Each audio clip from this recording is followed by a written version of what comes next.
Hi everyone, welcome to my new channel. I'm here to talk mainly about current affairs, politics, and one of the things I will be talking about is China and what's been going on over there. I don't think there's been much stories or media giving a good light on China at the moment. As you know, there's a big, massive trade war going on, and a lot of negative press has been put upon China over the past couple of years. So anyway, I want to cover this story about H&M. H&M put a statement out on their website last year, which they said something in terms of, they were concerned about Xinjiang cotton being created as part of a forced labor from the Muslim Uyghur community. So they put their concerns up on their website, and it's only been recently found by a blogger and highlighted on Chinese social media. I think it's called Baidu or We. I can't remember the name now, but on Chinese social media. And this has caused a huge stir in China, and people are saying, you know, they're in China making money, and while behind their backs they're literally stabbing them in the back. I mean, to be fair, there's not much evidence that this cotton is being created using forced labor, and H&M just going about what people are saying or what papers are saying without doing much research of their own. And so it's caused a big hoo-ha around China, and rightly so, to be honest. H&M, they're not doing very well at the moment. As you know, with coronavirus, most of their stores worldwide are shut, and China is the only market which is making a profit. So for them to come out and say something like that, it's like biting the hand that's feeding you, really. So anyway, so this has been raging in China. It's been absolutely massive over the past few days, and celebrities are cutting links with H&M. As you can see, Chinese ride-hailing app Didi is cutting them off. There's other things like Chinese social media. Even Chinese landlords are kicking them out as well. They've all the Chinese apps are also cancelling them from their apps, so nobody can find them. So it's causing a big stir, really. And there's people going inside H&M stores all over China, and there is not a single person inside. And when people do go inside, they're normally in there to, remind other Chinese not to shop in there. So literally, the whole China has just come united because of this issue, and coming forward. I mean, look, I want to talk a bit more about the politics side of this H&M. As you know, H&M is a Swedish retail brand, and Sweden and China are not getting along at the moment. It all started when Sweden kicked out Huawei from their network last year because of Trump.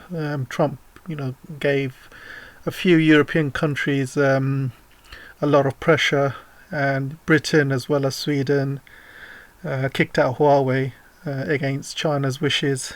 So obviously, Sweden is not in their good book. So when H&M, puts things like this in their company website, then all shit's gonna hit the fan, basically. So that's what's happened, really. I mean, it is a huge political thing at the moment, and the whole world is kicking China because of their treatment of Uyghurs and things like that. But at the end of the day, there's not been any evidence. I mean, I want to show you the kind of evidence that the BBC and other news websites are coming up with. So this is an article by the BBC. It's called China's tainted cotton, and he's talking about how China is forcing hundreds and thousands of Uyghurs and minorities into hard manual labour in the vast cotton fields of western region of Xinjiang, according to research seen by the BBC. So I want to go through this article and see what kind of evidence they have, and why China is so angry about it. So first of all, I'm not going to read the whole document, but I want to show you the kind of evidence they have at the moment. So if you go further down, they're showing these factories where these forced labour is going on with, and you can see a construction site here. I mean, come on, what is this showing? Satellite images, construction site. I'll go to the next one. Apparently this is a re-education camp. I mean, how can you say that's a re-education camp just by looking at that picture? I mean, you need to go in and see what's going on, not do a satellite picture. And look here, it says watchtower. Where is the watchtower? I don't see no watchtower. It's absolutely ridiculous. Next one, another re-education camp, factory here. And, I don't see anything wrong with it. I mean, there's no... Where does it say... it's absolutely ridiculous. This one's quite funny, actually. There's a factory here, but you can see a little park here. Can you see this recreational park? It's got grass, it's got, people can kind of sit down and stuff. Does that look like a re-education camp or a prison to you? Or it's absolutely ridiculous. This looks like a block of flats or a school, or could be anything really. And this is the kind of evidence that the BBC is coming up with.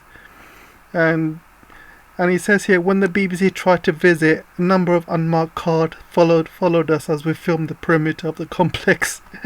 I mean, yeah, they could be filming a prison or maybe a military camp or something. Then obviously, something like that will happen. This is the next picture of this.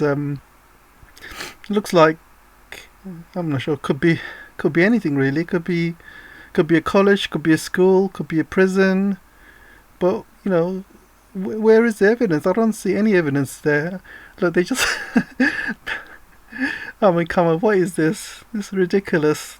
This is not proof that this is a, re-education camp or anything like that. And in the front page, they got this thing with people, workers, working with these cotton, and they're blurring their faces out. I mean, come on, why are you blurring their faces out?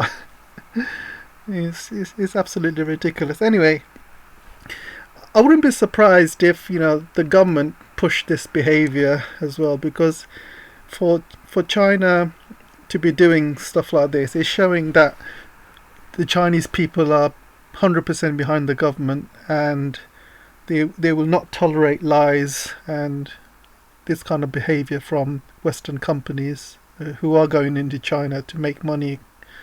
So this is, the Chinese people are very angry at the moment, because they're people are saying it's genocide what they're doing. I mean, come on, genocide. The Jews were being killed by Nazis. That was genocide. I mean, this is nothing to do with genocide. I mean, the West has caused so much genocide over the years. Like the Jews against the Palestinians, and you got the Yemeni at the moment, who there's millions being killed or hungry because of the war that the West is giving Saudi Arabia weapons to fight that war.